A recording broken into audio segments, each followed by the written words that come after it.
Cette vidéo fait écho à la vidéo Prenez soin de vos appareils. J'ai décidé de suivre sur un sujet que je me rends compte j'aurais dû faire en premier. L'ergonomie de votre setup est une grande partie du confort que vous vous donnez. Il faut savoir qu'après plusieurs années d'évolution, l'humain n'a pas été prévu pour travailler toute la journée sur un ordinateur ou se casser les cervicales à regarder son téléphone. Il faut donc savoir que la plupart du temps, si vous êtes à votre bureau et qu'il n'est pas adapté du coup pour vous, vous pouvez vous faire du coup sur le court terme des douleurs et à long terme des douleurs qui restent et qui deviennent irréparables pour votre corps. Il y a aussi par exemple quand vous regardez des fois votre téléphone et que vous ne mettez pas votre téléphone au niveau de vos yeux, vous allez du coup vous faire mal aux cervicales parce qu'elles vont travailler à la place de votre bras. Et l'ergonomie est le principe de faire en sorte que votre corps utilise le moins d'efforts possible pour pouvoir faire les tâches que vous voulez réaliser. Je vais en premier vous parler de votre bureau. Je parlerai du coup plus directement de votre setup à la maison plutôt que celui que vous avez au travail parce que effectivement celui que vous avez chez vous, vous pouvez facilement acheter vous-même vos fournitures pour pouvoir vous permettre d'être confortable alors qu'effectivement au travail c'est pas toujours le cas. Mais si jamais par chance vous avez moyen de faire en sorte de décider de ça à votre travail, ça sera parfait pour vous. Déjà je vais commencer par les deux choses principales, la chaise et le bureau. Pour le bureau principalement en fait c'est un élément qui va dépendre de vous parce que c'est l'élément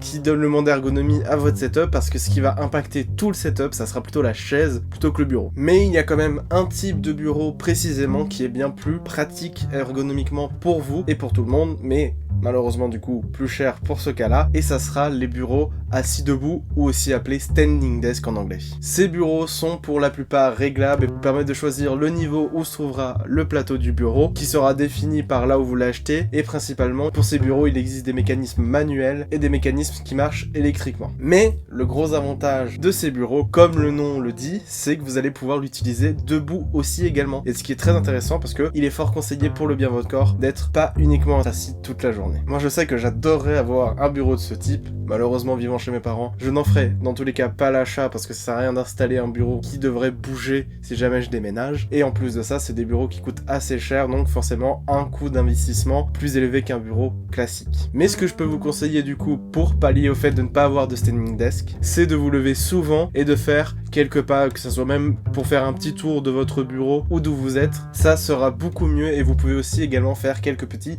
étirements de temps en temps. Pour ce qui sera de la chaise, c'est un côté un peu plus compliqué, car forcément pour une chaise ergonomique, le fait de se lever tout le temps ne sauvera rien. Il faut à ce moment-là effectivement voir au moment de l'achat la chaise que vous prenez. Je sais par exemple que Ikea propose des chaises ergonomiques pour pas si cher que ça, mais personnellement je les ai jamais essayées donc je pourrais pas vous conseiller sur le sujet. Mais il y a un côté assez intéressant sur les chaises ergonomiques, c'est qu'elle a un énorme marché de l'occasion, ce qui du coup vous permettrait d'acheter une chaise ergonomique sans avoir à payer le prix du neuf. Sur ce point, je sais que moi personnellement j'ai réussi à gratter une chaise ergonomique car mon père ayant changé de bureau, son entreprise donnait du coup les anciennes chaises des employés parce que sinon il comptait les vendre. Ils ont fini du coup par les donner aux employés et j'ai mon père qui m'en a proposé une, du coup j'en ai une ergonomique à mon bureau, celle que vous voyez du coup tout le temps. Non, voilà, vous la voyez un peu d'ici, et je sais qu'à mon bureau on a des chaises aussi ergonomiques, et bizarrement depuis que j'ai ces deux chaises j'ai énormément moins mal au dos, ce qui fait beaucoup de bien. Je n'avais pas forcément mal au dos tout le temps, mais un jour sur 3, j'avais forcément un moment où j'avais mal au dos, et depuis ça, j'ai plus mal au dos du tout. Maintenant qu'on a fini l'espace du plus gros du bureau, on va s'attarder à ce qu'on met sur le bureau. Et en premier, on va parler des écrans. Sur ce point, je ne vous conseillerais pas d'acheter un écran spécifique, bien qu'il y en a sûrement qui soient beaucoup mieux que les autres, mais le problème étant que les écrans sont sujets au budget auquel vous vous imposez à la base. Mais quand même, dans le doute, je préfère préciser qu'un écran trop lumineux va vous éblouir et peut du coup fatiguer vos yeux. Ce qui est conseillé principalement pour un écran, ça sera le niveau auquel se trouve la partie haute de l'écran. Il faut que le haut de l'écran soit au niveau de vos yeux, ce qui va éviter à vos cervicales de travailler et vous permettre de voir tout l'écran juste en bougeant vos yeux. Je sais que personnellement dans ce cas je ne peux pas le faire à mon bureau pour la simple et bonne raison que je n'ai pas assez de hauteur disponible pour l'écran de mon ordi. Comme vous pouvez le voir, effectivement j'ai ma télé qui va bloquer et ne pas me permettre du coup de monter cet écran qui malheureusement du coup va devoir rester à ce niveau là. Je sais, je n'applique pas du coup les conseils que je fais, mais c'est une contrainte. Et par ailleurs, si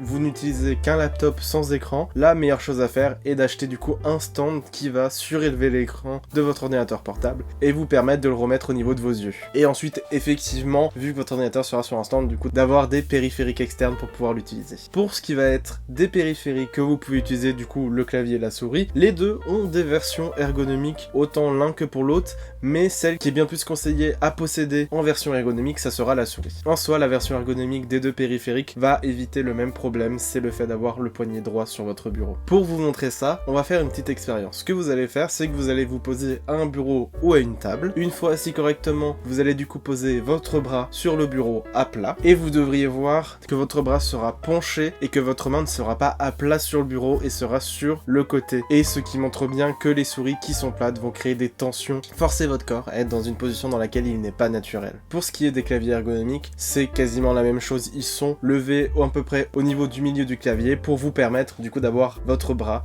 qui n'est pas à plat sur le bureau. Pour ce qui va avec tous les gestes qu'on a cités, si normalement la chaise que vous utilisez à votre bureau et tout le reste de vos appareils sont bien configurés, vous n'avez pas besoin d'un repose-poignet parce que votre bras est fait pour être dans la continuité et non surélevé par un repose-poignet. Mais si jamais vous aviez un repose-poignet et que en l'enlevant vous vous rendez compte que vous avez mal sans l'utiliser, c'est possiblement que vous en avez besoin quand même. Pour ce qui sera du coup de l'utilisation du bureau, voici toutes les recommandations que je voulais vous faire. Et en deuxième point, je vais vous parler de ce que je vous ai dit tout à l'heure par rapport au téléphone. Pour éviter de vous casser les cervicales, c'est quand vous consultez votre téléphone de le mettre au niveau de vos yeux. C'est pareil que par exemple, comme je l'ai dit plus tôt, les écrans au niveau du bureau. Pareil à faire pour votre téléphone, sinon effectivement, c'est les cervicales qui vont faire tout le travail à la place de votre bras. Sachant que votre bras sur le coup encaissera beaucoup mieux que vos cervicales, il faut donc du coup mettre toujours votre écran au niveau de vos yeux plutôt que l'inverse. Il y aura aussi le point pour les téléphones, même en général aussi pour le cas d'utilisation du bureau, d'éviter de mettre votre écran avec une forte luminosité quand vous êtes dans une pièce sombre, voire pas éclairée du tout. Ce qui vous évitera de vous forcer le travail sur vos yeux. Il s'agit évidemment de points de base qu'il y a sur l'ergonomie, mais je voulais quand même vous les rappeler parce que même sans les connaître, on a toujours besoin du coup de les entendre pour pouvoir les appliquer et normalement, rien qu'avec ces conseils-là, l'ergonomie avec votre setup devrait déjà aller beaucoup mieux et pour la plupart des personnes qui avaient des petites douleurs, ça devrait déjà aller beaucoup mieux et si vous avez souvent des douleurs même après avoir appliqué ces conseils, il faudrait probablement consulter, ça peut être dû à un autre problème, mais ça après je vous laisse gérer vous parce que je vais pas